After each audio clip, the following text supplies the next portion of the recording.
Saudara-saudara kaum muslimin yang berbahagia, hadirin, kesempatan malam ini saya ingin cerita akhirat saja. Sudah pernah ke akhirat belum? Mau?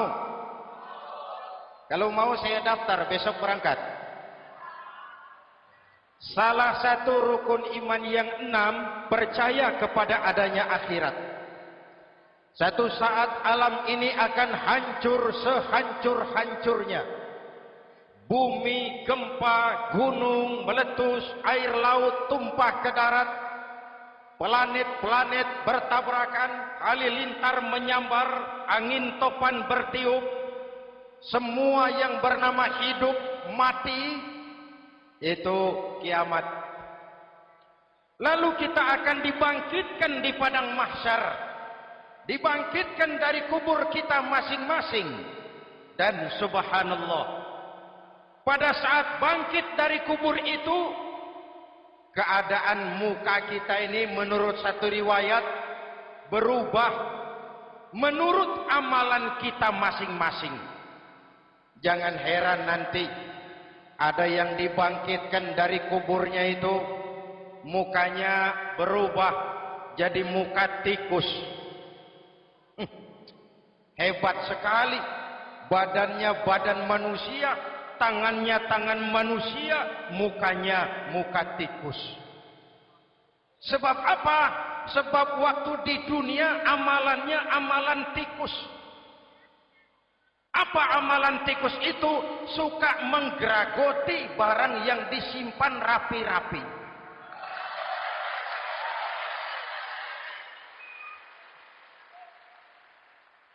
Itu nanti koruptor-koruptor yang menggeragoti uang rakyat, itu nanti bangkit mukanya muka tikus. Na'udzu. Saudara lihat, oh ini yang geragoti uang rakyat, mukanya muka tikus. Ada lagi yang bangkit dari kubur, mukanya itu berubah jadi muka harimau. Kenapa? Waktu di dunia amalannya amalan harimau. Apa harimau itu?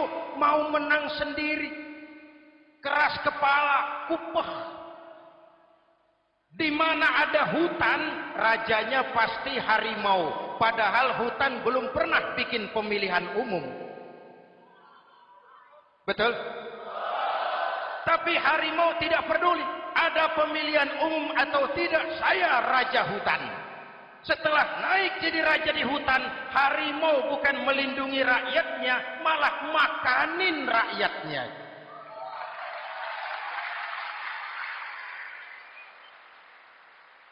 Orang-orang yang mau benar sendiri.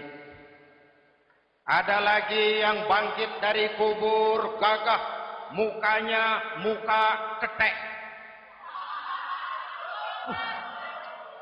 Sebab apa? Waktu di dunia amalannya amalan ketek. Apa ketek itu? Rakus, serakah, tamak. Coba, ketek itu kasih pisang, dimakan. Berikan lagi, pegang. Berikan lagi, kakinya yang megang. Temannya diberikan, masih dirampas juga. Ketek. Serakah. Kalau mental ketek masih gentayangan di republik ini, maka pemerataan cuman akan jadi dongeng. Kaum muslimin yang berbahagia, pada saat itu di akhirat nanti, setiap orang sibuk dengan urusannya sendiri-sendiri. Boleh jadi setiap kita lalu akan dimintakan pertanggungan jawab. Boleh jadi orang tua tidak sempat lagi mengingat anaknya, saudara tidak lagi sempat memikirkan saudaranya. Tiap orang akan dimintakan pertanggungan jawab. Dalam kondisi seperti itu, Rasulullah mengajarkan sab'atun yudhilluhumullahu yawma la dhilla illa zilluh.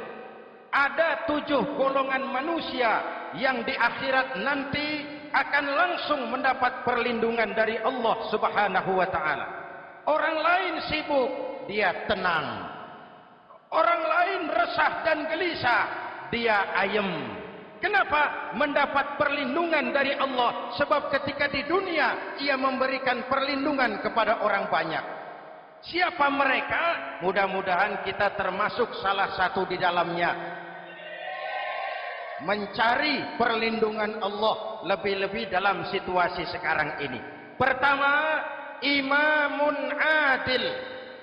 Yang akan mendapat perlindungan langsung dari Allah adalah pemimpin yang adil. Sebab apa? Pemimpin yang adil melindungi banyak rakyat, maka pantas di akhirat dilindungi oleh Allah Subhanahu. Kita ini kan zon politikan. Kita ini makhluk yang tidak mungkin hidup sendiri-sendiri. Untuk melaksanakan hajat bersama, kita memerlukan pemimpin. Memilih pemimpin itu tidak sulit. Dalam fikih, ketika sholat, itu dijelaskan bagaimana cara memilih imam. Siapa yang diangkat jadi imam? Pertama, a'lamuhum. Orang yang paling alim di kampungmu siapa? Angkat jadi imam. Yang paling alim, paling menguasai persoalan, sehingga bisa membawa bangsa keluar dari kesulitan. Pemimpin yang bisa menyelesaikan masalah, bukan yang menimbulkan masalah.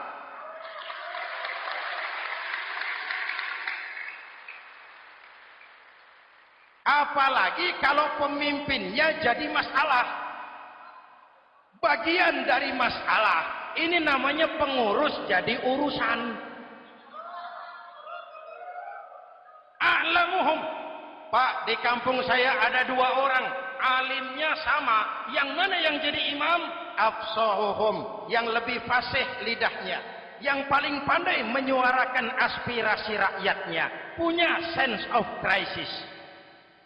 Yang satu alim tapi pelo. Yang satu alim tidak pelo, yang tidak pelo jadi imam. Kenapa? Tidak sah orang fasih bermakmum kepada imam pelo. Pak, ini imam pelo, makmum pelo semua, sah. Namanya kampung pelo.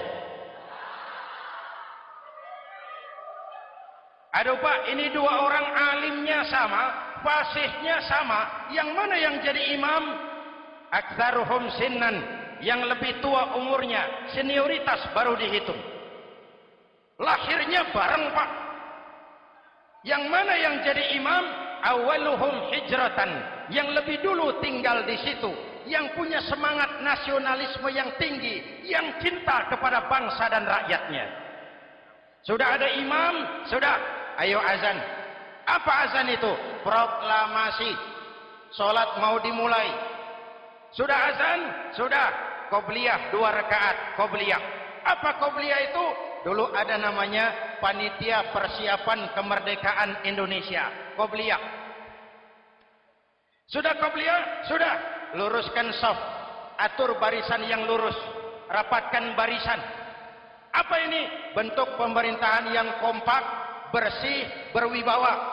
Jangan sesama elit saling tawuran.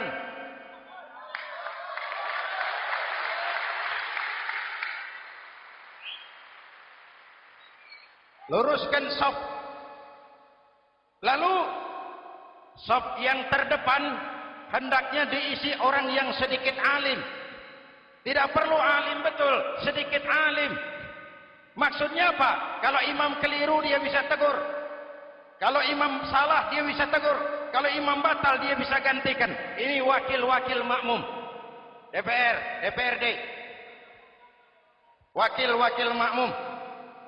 Sudah, sudah. Ayo imam, pimpin sholat. Sepakati dulu, kita mau sholat apa? Rekaatnya berapa? Surah yang mau dibaca apa? Pakai sujud tilawah apa tidak? Supaya makmum tidak kaget-kagetan. Rakyat harus dikasih tahu pemimpinnya mau kemana. Visinya apa? Supaya makmum ikutnya ikhlas. Jelas? Hadirin yang saya hormati, kita memerlukan pemimpin yang adil, yang menaungi rakyatnya, Sehingga dengan demikian nanti mereka akan dinaungi langsung oleh Allah Subhanahu. Mudah-mudahan Allah memberikan kepada kita rakyat dan bangsa Indonesia ini pemimpin yang adil. Saya yakin perjalanan waktu akan mengantarkan kita di mana orang-orang akan terbuka topengnya sehingga akan jelas mana pembela rakyat, mana penyengsara rakyat.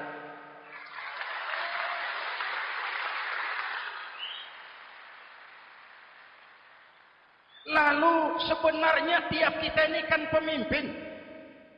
Pak Lurah pemimpin di kelurahannya, Pak Camat pemimpin di kecamatannya, kepala suami pemimpin di rumah tangganya, anak muda pemimpin bagi dirinya. Dan setiap kita akan dimintakan pertanggungan jawab tentang apa yang kita pimpin. Marilah setiap kita berusaha menjadi pemimpin yang adil. Satu. Yang kedua, syab nasya'a fi ibadatillah, anak muda yang tekun beribadah kepada Allah. Amin.